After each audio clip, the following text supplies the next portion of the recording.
Welcome to Inspiring Minds, where captivating narratives fuel our aspirations for a better world.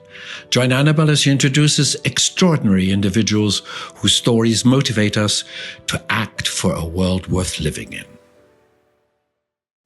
Welcome, everyone, to another exciting episode of We Empower. I'm thrilled to have you all with us today. So sit back, relax, and get ready to be inspired. Let's make today count. In today's episode, we will have a great guest here to introduce. It's Dr. Anino Emuwa, the 100 Women at Davos founder. And I'm very happy to have her here. So let's kick things off first with a song selected by her and then go into the meeting. So, Anino, I'm very happy to have you here, and I would like to start with a small introduction about you. From Lagos to London, from the boardrooms of Citibank to the global stages of Davos, Dr. Anino Emuwa has turned a brilliant corporate career into a worldwide mission to elevate women and leadership and unlock their power in technology, entrepreneurship, and sustainability. As a founder of 100 Women at Davos, managing director of Advantis Consulting, and board member for some of the world's most forward-thinking organizations, she inspires leaders to break barriers, embrace diversity, and shape a more inclusive future. Today, she shares the untold stories of her journey, her mother's influence, and the practical hacks that fuel her success. Happy to have you here. Dr. Anabel, thank you very much for having me on your show. Delighted to be here with you. Anino, there's so much to say about you. And what I like is, you're a woman who experienced a lot, who stand on international floors worldwide, who speak on stages, big stages. And on the other hand, you often talk about your mother. And I wished I could have known her as she passed away a few months ago, right? It's almost a year now. And you shared a few pictures with me from her. And I thought, oh my God, I, as a daughter, would be so proud of her. And I would think, I guess a bit of this must be in my genes too. And I think there's a lot of her in your genes, isn't it? Oh, absolutely, yes. And when we think, when our parents, pass on, and of course it's very sad, we think, but at the same time, grateful for her old age. She lived a long and a beautiful life. We think about legacy, and some of the legacy we think about is physical, right? The physical things that they left behind and all of that. But a lot of the legacy is legacy in us, right? In the children, in how we do things, and constantly with my sisters. I have two sisters and a brother. We are living that legacy. This is wonderful. As family is such a huge bond of trust and of stories, maybe some are also untold stories, but a lot emotional binding. And even if there are also some things which are discussion, which is sometimes also in a moment negative, in the end, overall, it is family. Oh, And yes, it is family. Yes, it is. are you the oldest, or in which where you are standing in the row of your siblings? Actually, a middle child. I have an older sister. The first child is a girl, my older sister, followed by my brother, only brother, myself, and my younger sister. So I am a middle child. Ah, and have you had the idea ever that this position made a difference? Oh, actually, not a lot. Well, in some ways it did because my older sister had responsibility, right? And so it was like, having an older sister was like having a second mother as well, because she really looked after us as well.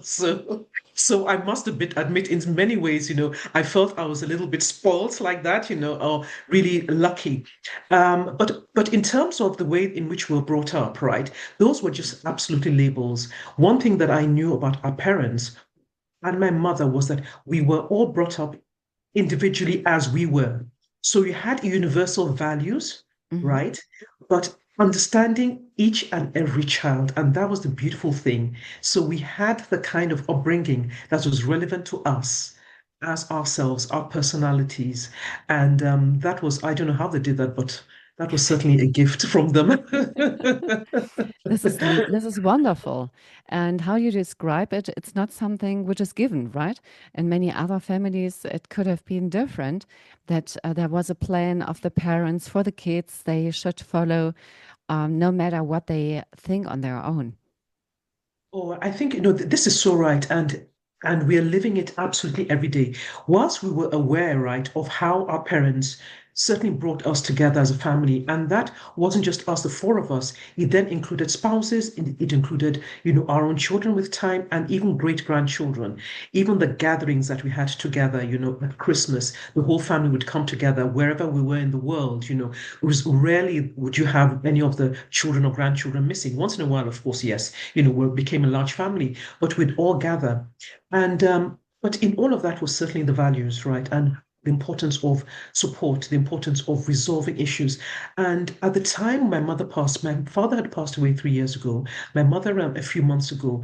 And when I say people, not just people who are close to us, but people even from the church, and kept saying that, all of you, these are trying times, but this is what, your mother's legacy, and it's important that you stay together. And people had seen that, with us, and that's one thing that absolutely held us together. Without a doubt, all four of us.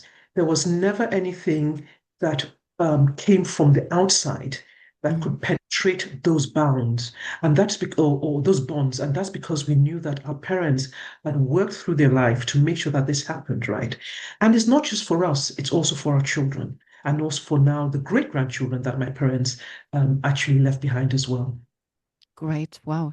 This is, it just built a picture in my head where you all stand together on eye level, whatever you are. And it doesn't matter where you come from or what you want to do. Can you share maybe a defining lesson from your mother that still guides you in your life today?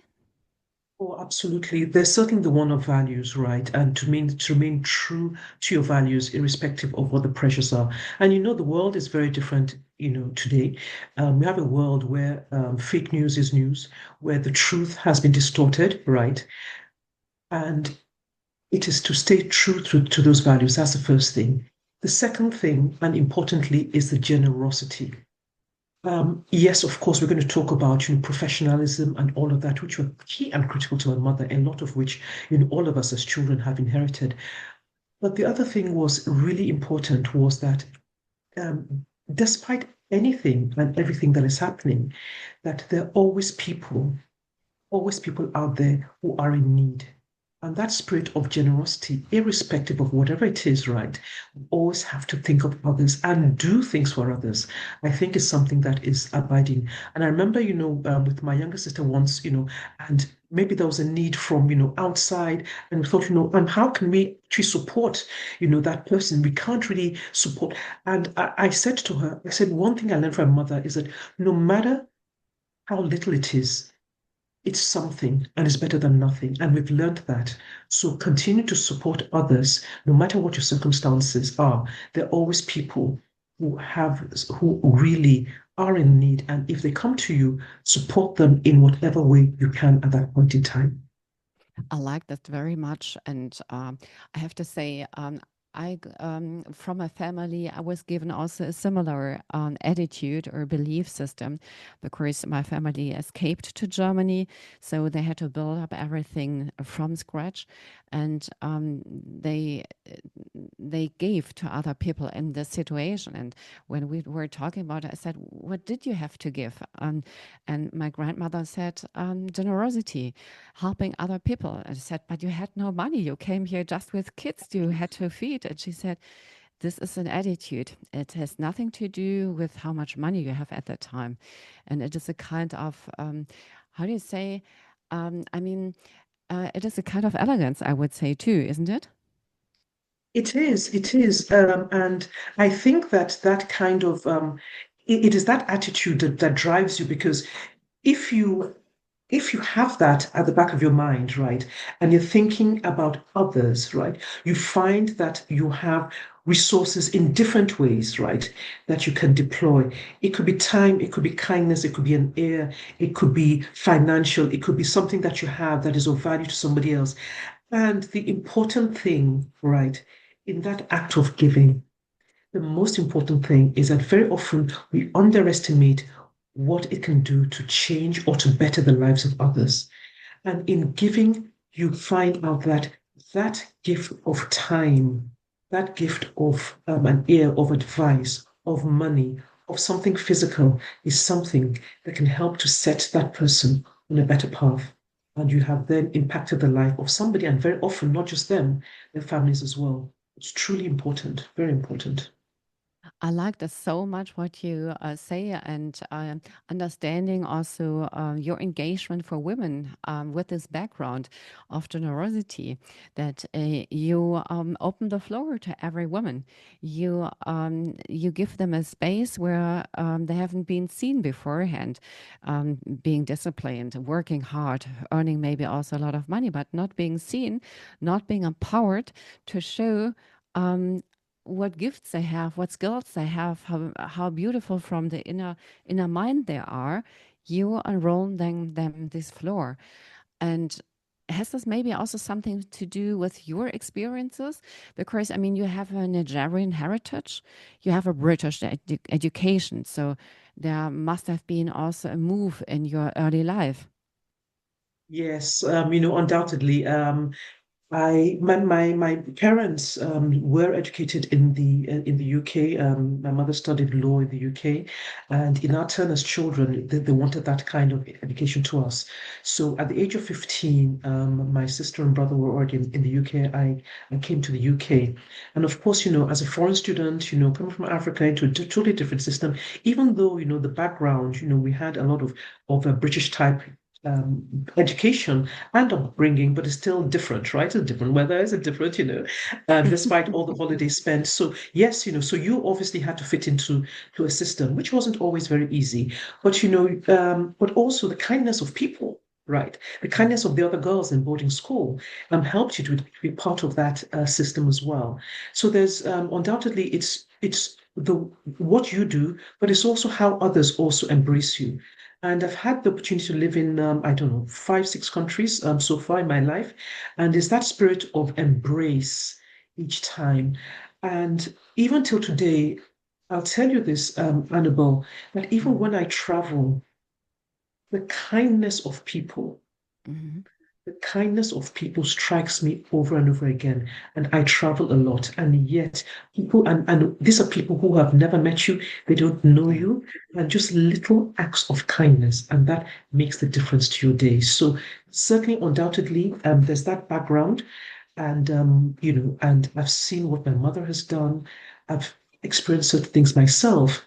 And with the background in economics, just knowing that the world would be a better place economically, socially, if women also have that same opportunity that men have, because they have the skills now, they have the education. In many parts of the world, in places they don't. But even if with those skills and education, still women don't often have that opportunity. So to me, it's critically important.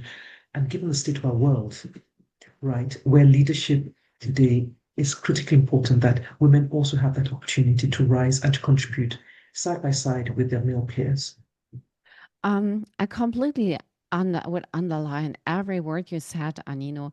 And what makes me sometimes sad is why why haven't we learned from that? I mean, I remember my mother when I had to talk with my mother, and she and we talked about diverse, and I said, "Was this ever in your head that if something would go wrong, you would choose to be diverse?" She said, "Never, never." I said, "Why?" She said, "You know, in the 70s, I still had to ask my husband if I could sign a contract. I still had to ask my husband if I wanted to open an account. And I still had to ask my husband if I wanted to start working." And she said, "And when I wanted to work as a professor with 3 kids at that time, they called me and said, this is really, we would never seen a woman having 3 kids applying for a professorship. What are you for a bad mother? And she said, I remember this phone call, and then they hang up. So she said, it was not my decision. Was not asked. I even had no chance to give answers or raise a question because it was not allowed. And then I think, then back to my question, Anino, why haven't we women learned from that? Why haven't we learned from that, that we understand that this has to be a transformation? And transformation doesn't mean that we once jump on the floor and said no and work against men. It means that we, really have to work for a new system. Why is this so hard? And why do we step back if we see the world's development currently? This is a good question. And I think even my work in research, which hasn't been, well, some of my recent work has been on female leadership, but my doctoral work wasn't. It was on smaller businesses. But there's certain threads that I see. So, for example, I was looking at some economic theory, right, which I was using at the time.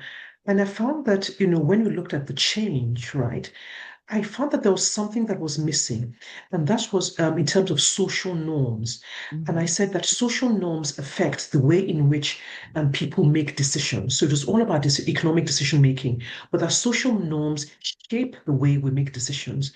And in that particular economic theory, there was a certain professor, and his work was well known. But I thought to myself, but this bit is missing, and if it's missing, how can I have a fuller understanding? And I couldn't understand why that was missing. And I searched and searched, and then you know what? I found a random, and I really mean a random video that he'd done. Right. And this was in those, this was how many years, 15 years ago, or I don't know how many years ago. So it was in the days we didn't even have this level of technology and YouTube and all of that. But I found a random video in an interview that he was doing, so not in his academic work. And you know what he said? He said that my work, and that was the only reference, my work on theories does not include social change. And he says the reason why it doesn't include social change is because social change, right, and the way in which we interact can take and actions and how we react can take hundreds of years to change. He says economically, we can change a law overnight. We can implement change. We can enforce change. So that is the issue. The issue is that when it comes to social change, we are hardwired in certain behaviors that we don't even realize. And many of those have been for historical reasons, and some of those have been because of legal reasons. So what your mother said is so absolutely right. If women could only open accounts, right, without their husband's authority in 1965, 1975, in the most advanced nations of the earth, in the US, in Europe, in other countries, that is only what, 50, 60 years ago? Yes.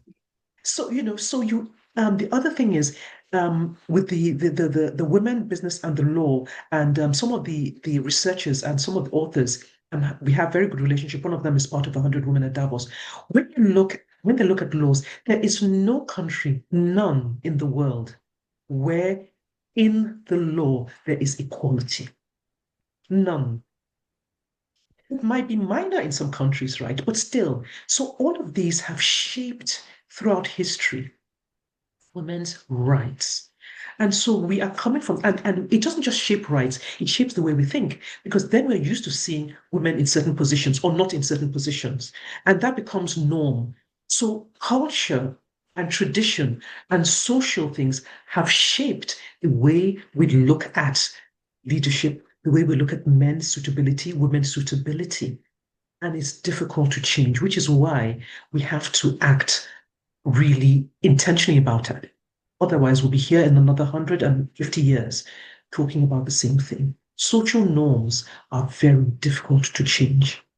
I'm absolutely with you. And I remember my first mentor, who was a successful lady. She was a head Germany for a consumer goods companies group. And when I met her first, I was really shocked because she had short hair, no jewelry. She was wearing no colors. She was wearing a black shirt, a black blazer, a black trousers, and black flat shoes. And they were hanging at the side of the room, just pictures, black white pictures from her playing football, climbing trees, sitting in a canoe, sitting in a racing car. And I said, "What is this?" I just said, "What is this?" And she looked at me and said, "What is this?" And she looked at me and I said, "What?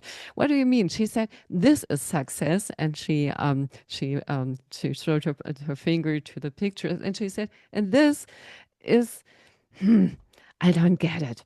And I said, "What?" She said, "No, you have long hair. You're wearing jewelry. This is bad. How do you want to change the world like that? You have to look as men." I said, "No, I'm sure that we change the world and we empower others and we get the rights for the women if we stay women. Otherwise, we weren't accepted by the men if we try to be better men. So, what if we both accept that we are both 50% and together we are yin yang? And I think it can go just together. And I completely agree with you, Anino. And if you look, for example, in the history of Germany with the West and the East, the change in the perception of the women was only done by the work laws, that women had 1 day for free for cleaning, and that it was super clear and supported that each woman is working full time, and there's a kindergarten which takes care of the kids. But this 1 day for cleaning, I mean, there was not 1 day off for cleaning for the men. You see, where is the point? And this is exactly what you said. There has never been same rights. No, even not if it was close to that. And You know, this is it. You see what this lady said, right? And I'm glad you gave that picture, that illustration, because it is still the same in many ways today, and there's a reason why, and we have to guard against that. Now, what she was saying, and I know this from women in my work with executive strategy with women, where women who have been entered into leadership positions, right, in a male-dominated field or environment, in order for them to get to where they're going to, right, they had to be like the men, dress like the men, talk like them, stand like the men, and lose their outward femininity in order to be accepted. And this is the reality. And if they hadn't done so, they would not have reach that. So there are women who've had that experience, right? And then, as we know that the reason why we need women in leadership is because both together. So those qualities, right? Very often a more inclusive view. Women often have a more inclusive view, a broader view, less unnecessary risk taking, etc. So we mustn't therefore lose those, right? In our leadership positions, working side by side with the men.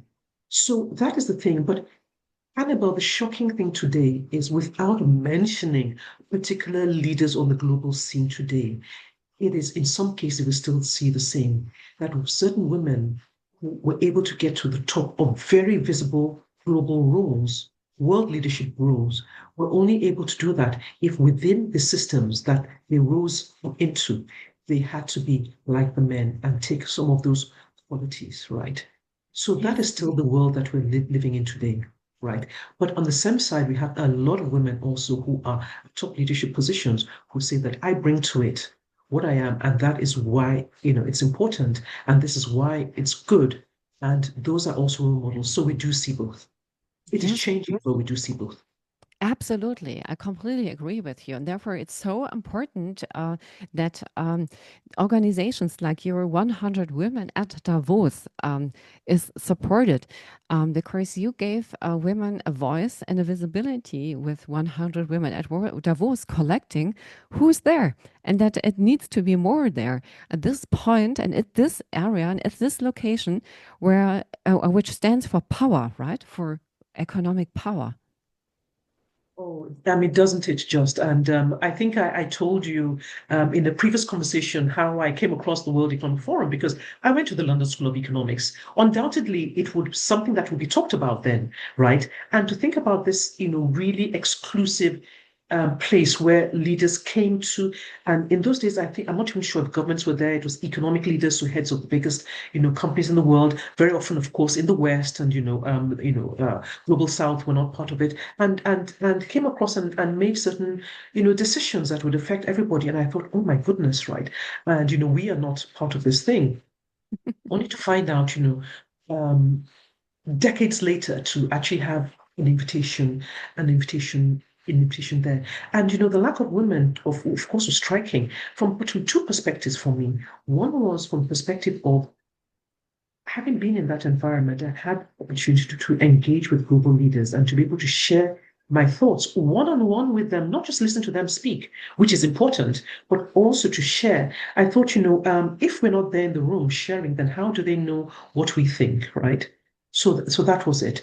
But then also the few that were there, how do we give more visibility to the few that were there? Because we need to be part of this global decision making, because together is how decisions are going to be made that are the best, for the world. So undoubtedly, having that visibility and that access. But another thing that we need to know is that, and now we're talking about Davos, not the World Economic Forum on the sidelines, um, the side events, that very often these major events where you have top leaders of the world, and some people go and say, oh gosh, there were no women in the room. Sometimes you don't even know there are no women in the room because if you weren't in there, how do you know there were no women in the room, right?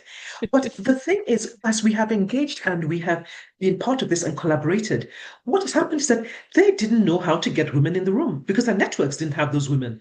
So we are able to bring our women, right, and able to bring women with a certain background or certain experience for that conversation into that. So it's also about having the pool of women who can contribute because sometimes it's a question of we can't find the women. So what we do is we bring the women. I have to laugh, Anino, because it sounds so familiar what you're saying, and I have it so often that I'm the only woman in the room, and then I'm saying to the organizer, I say, "Why did you do this? What? Just having me there?" And he said, "Yeah, but there are no other female experts." I said, "Look around. There are so many female experts." He said, "Yeah, now I know this because I talked to you." And then I said, "How can this be possible that there are 50% of the humanity and you don't know about good women?" And he said, "To be honest, I never took my interest or my attention to that. I just took a person, and I never mind of women or men, but just men came along on my perception." I said, "Okay, this is something which I understand, because if your perspective is in that way, and most of the people featured are men, yes." And I mean, if I look, of course, also in the startup, in the entrepreneurs industry, it is Yes. still no, it's still like this great idea, women with great ideas, but getting easy funding, then you have to be surrounded by men. This is the thing. Just before we get onto that, I want to give an example of what you talked about when you said you were the only one in the room. And this happened very recently. So one of the ladies from 100 Women Davos approached me and said, "Look, I'm doing such and such, and there's this well-known event, and I'm hosting a panel, and I'd like a woman on this topic." And the topic was somewhere where you'd have, very often traditionally male dominated, the field and the sector and all of that. Right. And she goes, but, I would like to make sure that there are, women on it. And I said, well, I know a woman who would be amazing, right? I don't know if she's available. I'll ask her. And it happened. And that woman, I knew she would be amazing. And on the panel, she was just a firecracker. She was absolutely amazing. And the woman who came to me, she was so happy. You see, the thing about it is intentionality, right? Because they're there, but you don't know how to find them. By the way, the other panels apparently didn't had very few women, but she had said that on this panel we were going to have it. So you have to be intentional about it, right? But at the same time, and this is what an example I gave just recently. is I was doing a training for VCs, right? And looking at their sort of networks. And we did a very simple exercise. And I didn't tell them beforehand, right? We had male and female VCs in the room, but half and half, mainly men, I believe, in the room. And we're looking at their networks, and they just said, put the first name of the person in a certain role, that, and just said that you would ask a certain question. And they did that. And what happened? For the men, their contacts, right, that they would ask this question for information were mainly men. And for the women, they were more mixed, right? And everybody was shocked. And I said, because we are socialized from day one. In the playground, we played with the boys, played with the boys, the girls played with the girls, in school as well. So your networks, right, are gendered, right? With women in the workplace, they live sometimes a little bit more balanced, simply because if you're in a place where there are less women, obviously, your contacts and networks become. So that is it. So the thing is, if you're relying on your networks, thinking that that is the universe of your knowledge, right? It is gendered right into, so you actually have to intentionally seek it out, like asking you, for example, to find out, yes, there are women, they are there. But, oh gosh, I forget the second half of your question now. Yeah, but I mean, this is so important. And I would have a personal question from that. I mean, you're fighting for women's rights. You know very well different countries' attitudes toward women in business, making career or not, facing barriers. What do you think, and what could be what can be a solution, or what can be an advice for other women? What do you think is our path that we have to walk, and what do we need on this path? I mean, you, for example, you worked in the banking sector. It's very male dominated. It's very number dominated. I worked in a field also where they could count the numbers I made, because I thought, if they can count the numbers I made, then nobody can tell me he pays me less. What would you say? What is this? What women should do to help us changing? Oh, this is an important thing, right? But just to be clear to our listeners that, responsibility is everybody's, right? And in fact, the responsibility is most where the power is. It's who has the power that has the ability to change most. So that's the first thing. But let us take ourselves, as women. First of all, very often, if we are working through that system, so it's a bit of a struggle, right? We look at it individually. But the thing to know that it's not. So the first thing is to make sure that you are part of a network of similar people with similar. It'll help you. That's the first thing. The second thing is that if this is what is happening to you, how about the others? And we don't want replication of the system that you find where there's underrepresentation. So do what you need to do to make sure that the next generation coming along, or not even next generation, just the women below you, that you're also opening the path. Because if you're navigating the system, right, in a way that is gendered, in a way that says it's only a type of thing, you need to demonstrate that it isn't. So you need to be inclusive and bring the other women, right? And there's so many, so many examples. One example that I loved was Christine Lagarde, and this was a panel that I said, this was at the World Economic Forum in 2018 or 19, I can't remember which year. And I said, I wanted to be in this session. I went to the session. So here she was. She had been speaking, right? At the time, I believe she was leading the IMF at the time, not ECB at the time. And so she's speaking about, financing the world's development and all of that, right? But she also found the time to speak on a panel about women's representation, right? So you do both. But not only that, she gave some even practical things. She goes, very often, of course, at that level, head of a global financial institution. When you look at others, you're certainly going to be the only woman at the table, like with maybe 10 others. And she says, or, she goes, every time, or she's, maybe with central bankers or whatever it is, she goes, anytime it came into appointing, right, a woman into a certain role, she goes, I had in my pocket a list of 10 or 12 women so that you could never say, right, that there are no women. So you are prepared is the first thing. You're opening the doors for others. You're seeking out the women who are there. You're mentoring, you're sponsoring. And I said, but um, women will say, I'm already trying to do this for myself. How do I think of others? Right. And I understand that. So the onus is not only on women. All we're just saying is that in the field of women, in our own sphere, what can we do? Because whether we like it or not, we are in this situation. We can't ignore it, right? So we don't want the situation to continue. The other thing that I think is really important and we have learned is that we have so much knowledge about this. Our male peers actually don't. Some of them don't realize the issues because they're not well versed in it. It's like saying we have the knowledge because it's what concerns us, right? So bring along male peers, right, into your discussions, into things so they too can understand and see.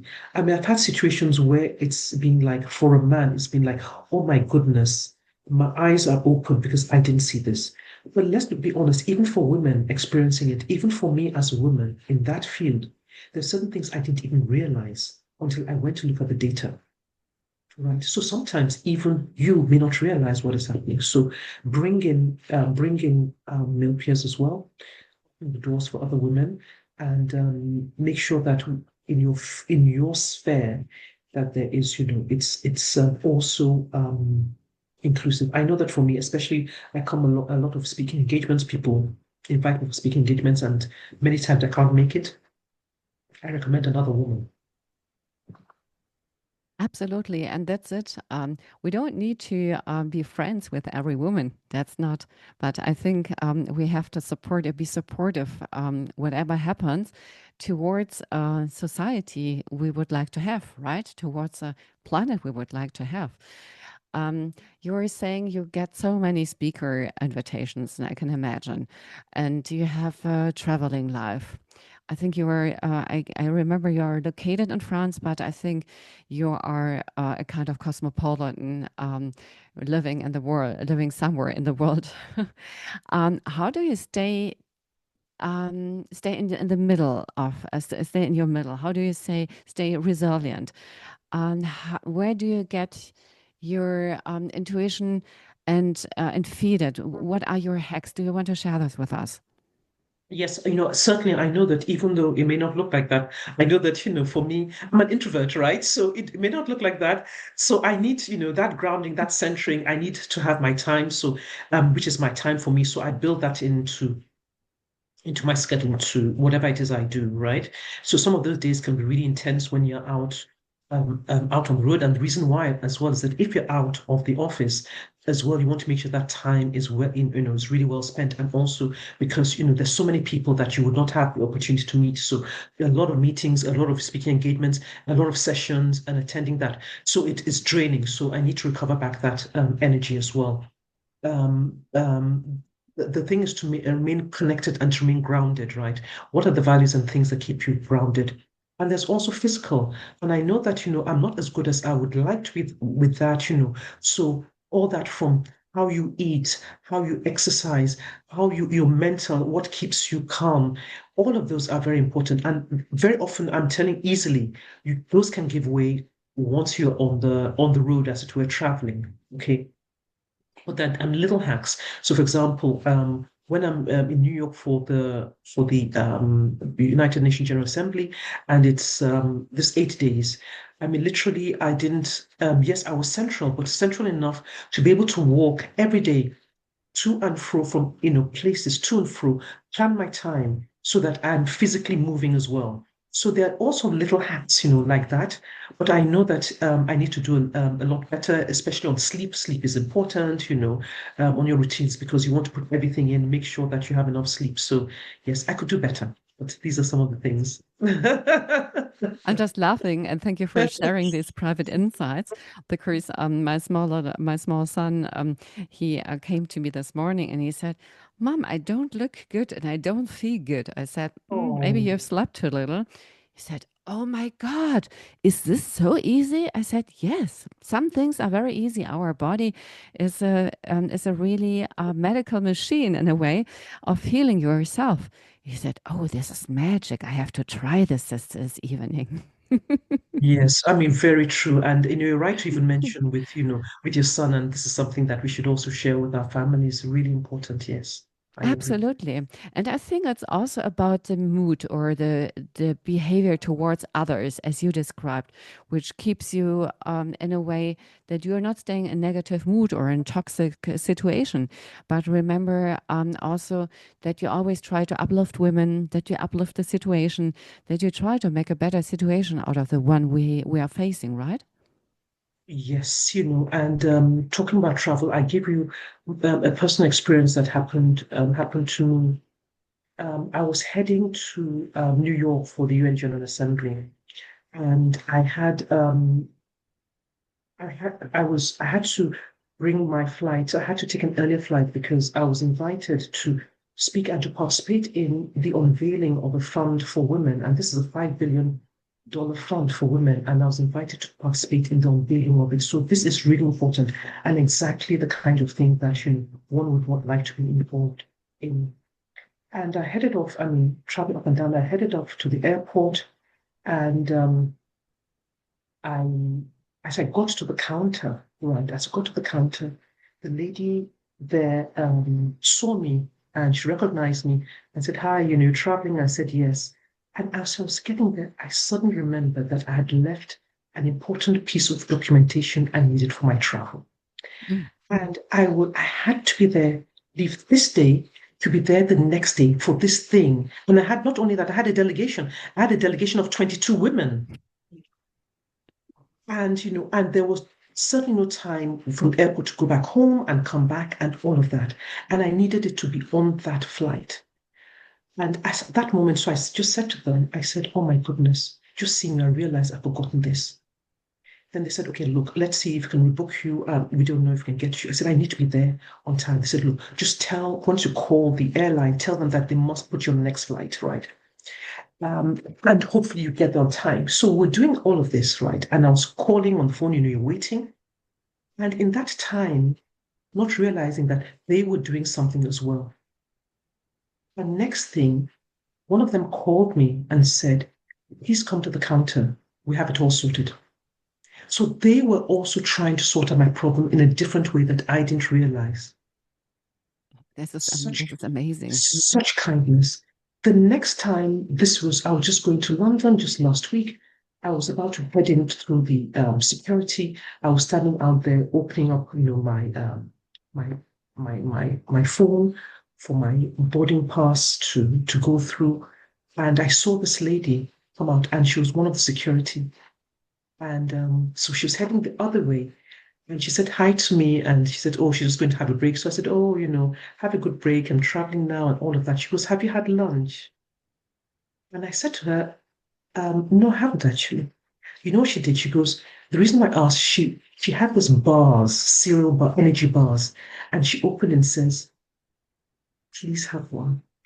Now, these random acts of kindness, right? We tend to overlook them and be thinking of these big things or other things, we tend to overlook all those things if we constantly remember the person who smiled at you, the person who held the door open, the person who asked after you.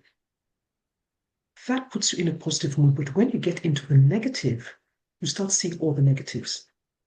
Sometimes it's that one person who needs to help you and not the 10 who said they wouldn't help you. So that is, I think, the kind of way we have to think about this and also to do that thing that you're doing for somebody. There's so many times that something that you think is really little. I mean, I remember one of the ladies said to me, um, a lady said to me, she goes, "Look, I was sitting next to you at such and such an event, and you told me this about my career years ago and my life and all of that. And you turned my life around for me." But guess what? The event she was talking about and the place, I have never been to that place. So I said to her, I said, "Well, actually, that wasn't me because I was at that event." But she turned around, she goes, "Well, I don't know what event it was. Maybe I got wrong, but it was you." You were the one. I know you. So sometimes, those words, those little acts, we didn't think of them as something, right? Are as important as the big ones as well. Yeah, absolutely right. And while you were saying that, I thought about a small shopping experience a few days ago. Nothing big, but really nice. Where I paid and I didn't get this bill which you need to get out of the store. And I said, "Hey guys, can one of you come over and support me?" And they smile. They smiled. Said, "Oh, of course we can." And I said, "Oh, you're so polite, and you gave me with your smile. I really, yeah, I really thank you." Um, Yeah. I said, "Oh, this is so nice that you're mentioning this. That you like my smile, or that it changed you that I'm smiling." I said, "Yeah, well, this is not something big, but I mean." Yeah, just wanted to give this message to you. And he said, "You are the first person who is doing this." And he said, "I know my job is not really a great job. My job is a bit boring. But your smile, or you're also mentioning my smile, that made me understanding that I do more in my job than just checking if the people put their things on here and pay as they should pay." He said, "You told me that my job has also something to do with emotions." And yes, every moment has to do something with emotions, right? And we sometimes forget it. How much power can we unfold if we think more about it? Oh, no, I think so. And especially in the world that we are today, it's become so important. We are constantly on digital platforms. It doesn't matter. Almost everyone now at a certain age has a phone, and we are consuming all this content. A lot of it we see is negative. A lot of it is now fake. You see ads that are trying to push things onto you, and it's totally AI created, right? And with all of that that is happening and all the negativity in the world that we see today, we mustn't forget that the kindness and empathy and the concern when we connect with the people, we're so busy in our lives. It's so easy just to say, okay, I'm going here, I'm picking up this, I'm doing that, but those are people we're dealing with all the time. And that smile, that connection, that mention to them, makes the people know that they are valued. And when they do it back to us, we know that we feel valued as well. So there's more and more need for human connection. And some of that connection may not necessarily be people who we know because of technology has made us a little bit distance, right, from traveling. But it's even more important for us to have those connections, no matter how short and no matter how distant, no matter how wherever it is we are, it's so important in today's world. Absolutely. And what I like what you said is we decide how we face the world. We could take a look at these small little things, and then the day is a great day, and then we get more energy, and then we're healthier, and then we can use our power for good things. But if we check, as you said, um, everything which goes against us or could be negative, then the world is a different one. And I think you made very clear that we as women should concentrate on the good things, on the good little things and on the good big things, to get enough power to change the world for the better, for more empowerment. So I'm very, very thankful for the talk with you, and Anino. I'm very, very thankful for everything what you do.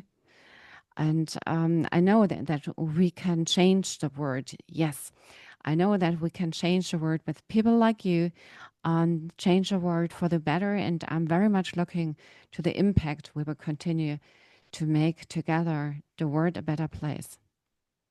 Oh, thank you so much, Annabelle, for having me today.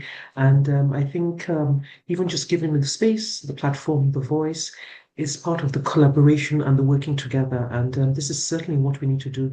None of us can go on this journey on our own and expect to make impact. We can only make impact if we work together. Absolutely. So thank you so much for being with us today. And I'm really happy to seeing you again and looking forward to all things we can create in this world where people like your mother made the first step, showed us that trust and braveness and staying together, that this is something really important and give us the power to, yeah, to do even better for the next generations. Thank you. Thank you so much.